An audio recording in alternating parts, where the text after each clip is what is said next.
Now, on to number 2. According to Eastern Orthodoxy, you should not read the Bible. It's morally wrong for you to do that. Confession of Dositheus, this is authoritative, this is binding for Eastern Orthodox. No, the scriptures should not be read in the common language by all Christians. It says the scriptures should not be read by all, but only by those who with fitting research have inquired into the deep things of the spirits. Now, who might that be?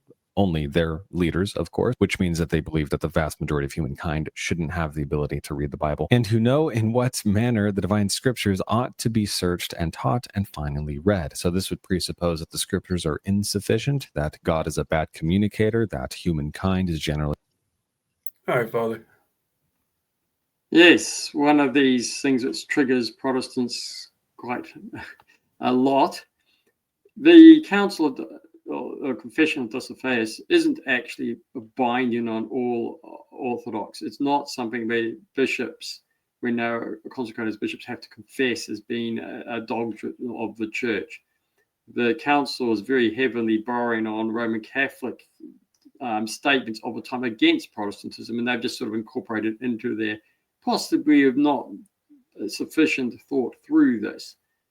Now, having said that, so it's wrong to say that council is binding.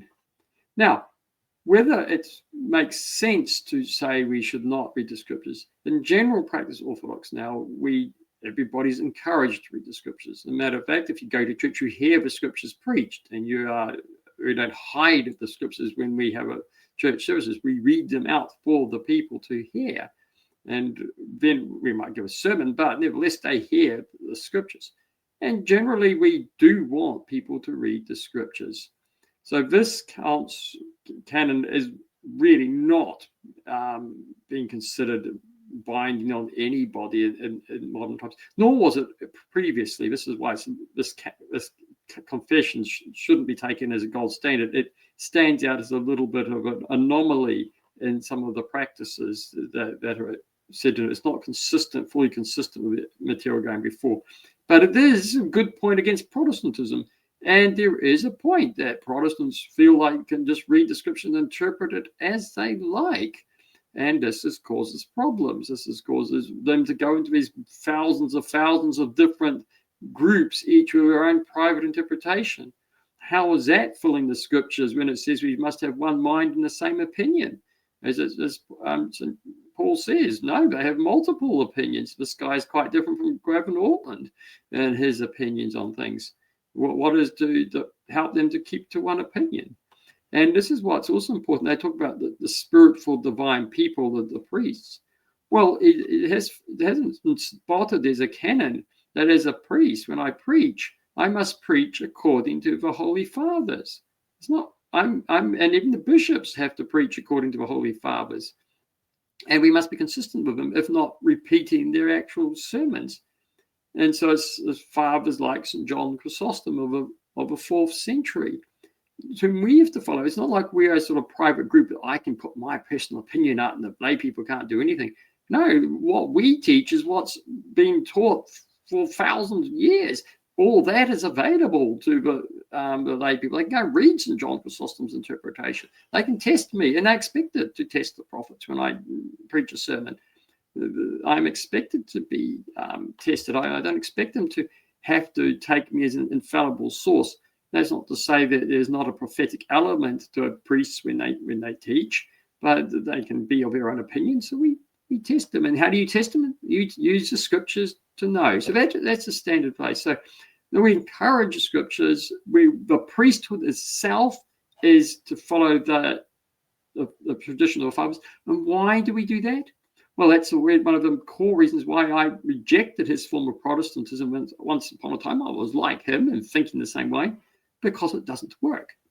There's nothing in his way of thinking that prevents the teachings of the church to be corrupted by modern ideas like, we'll read the scriptures in a cultural sense. Therefore, all obedience to scriptures, we don't do that anymore. So we'll do our new one, because all that sort of stuff that was just cultural at the time. So we'll invent our own practices, our own traditions, our own ways of doing things. We will allow women bishops and presbyters, because it doesn't matter anymore, because that was just those times. It was a culture thing. No, whoa. How is that keeping the traditions just as they passed on? That's what we Orthodox have canons. That's why we have councils. That's why we have these rules, so that we preserve the interpretation of Scripture, which has always been understood by the Church. That's when I became Orthodox. I started to read the early fathers. How did they interpret it? They interpret it in a very coherent, consistent way, as the Scriptures say. They don't have all this nonsense that you see in modern liberals, etc. And it's because we have this constant heritage of interpretation that we hold on to it and say, look, you must stick to that, so that we always have the same opinion with Christians from the 1st century, the 2nd century, the 3rd century, the 4th, 5th, 6th, 7th, 8th, 9th, 10th. A constant stream of constant interpretation of the Scriptures, as it's always been held from generation to generation to generation. You're quite free to read the interpretations of the 1st century fathers, the 7th century fathers, 8th century fathers. We have to have the same interpretation. That is to fulfill the Scriptures, to be of one mind, to keep the traditions just as they were passed down. This is exactly the fulfillment of the Scriptures. It's only the Orthodox Church, where I discovered, which is the only church to actually be consistent with the Scriptures throughout. Everybody else has gone off into la la land and invented their own doctrines and come up with things which are totally inconsistent and incoherent. I've gone through just about every, at the time back in the 90s, all the different Protestants, they all teach something good, and they all teach something that's complete rubbish. And you can go through all of them. And that's why most Protestants will never say that we have a perfect church, because they recognize that they don't get it right. I couldn't fault the official doctrines of the Orthodox Church. It's consistent. They do what they say they're doing, maintaining the tradition of reading the Scriptures as it has always been read, and as the apostles intended it to be read.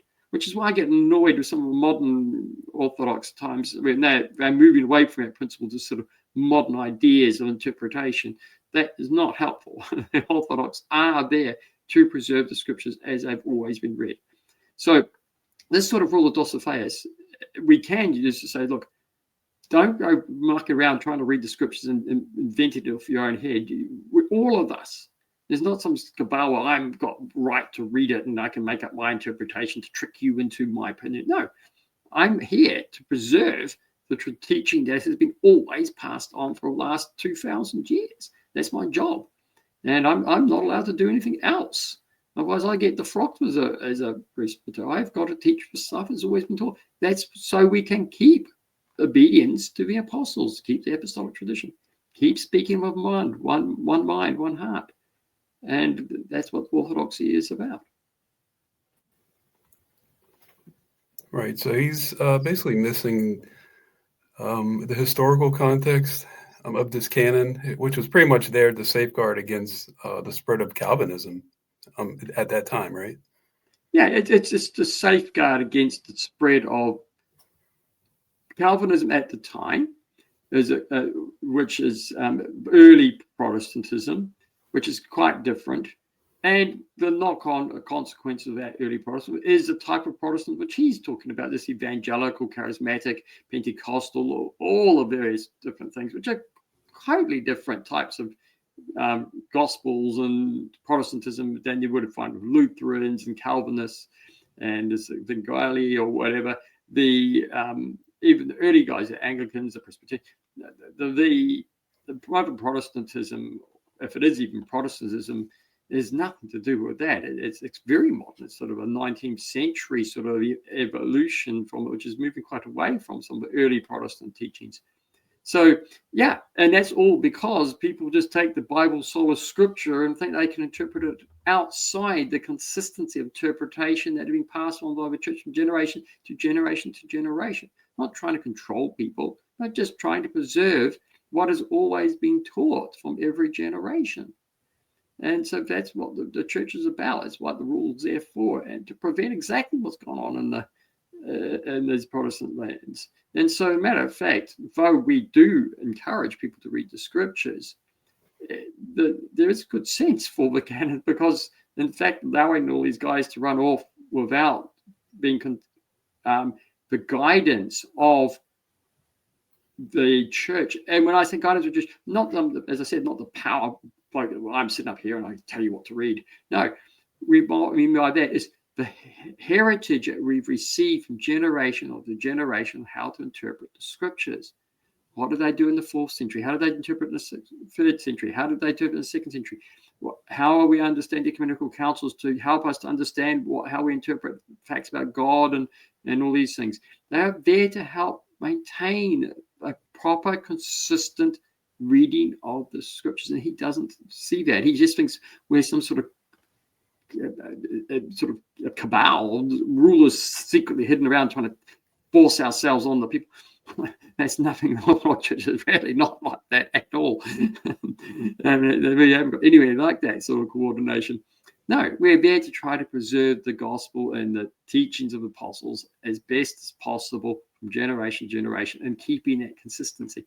And he's completely misunderstood it. We're actually trying to do and doing what he sort of fundamentally wants, is to preserve the scriptures and to teach it faithfully. That's actually what he's trying to do, is sort of hold on to some scripture. Whereas he's missing the fact that his interpretations are totally influenced by very modern ideas that have nothing to do with what the church has ever taught until about the 19th century. These people come with the 16th, 17th, 18th, 19th century, these ideas are coming into place. And he's thinking that is what the gospel has always taught. No, it's a modern innovation. But he can't see it because he doesn't understand that we need to keep looking from generation to generation of the reading the scriptures and to hold faithfully to that. And that's what the church is trying to do. Yeah, and we know that this wasn't an absolute rule because, like you were mentioning, I mean, we have daily scripture readings, which are meant for everybody to read. We have some of the greatest saints of our church who encourage everybody in the church to read scripture, like St. John Chrysostom, St. Seraphim of Sarov, St. Ignatius Branchaninov, St. Tikhon of Zadonsk, St. Cosmas Aetolia, St. Joseph Popovich. All of them encourage. Reading the scriptures is very helpful. The only caveat on that is everyone should read it, but you do so in the commitment to preserving the traditions of the church. You read along with that St. John Chrysostom stuff, so you understand, and you hold on to the ecumenical council, so that when you interpret it according to what has been always received by the church, for tradition of the church, what the apostles meant by this, as received from generation to generation to generation of a church, and consistently. So that's fine. And then if you keep with that context, so you don't go running off into some la-la land interpretation, then go for it. But even then, you can feel free to, there's quite a bit of flexibility and stuff, and there's some scope for raising questions and concerns, and fine. It's fine. We're not trying to control anybody. We're just trying to make sure we keep the tradition as it was always passed.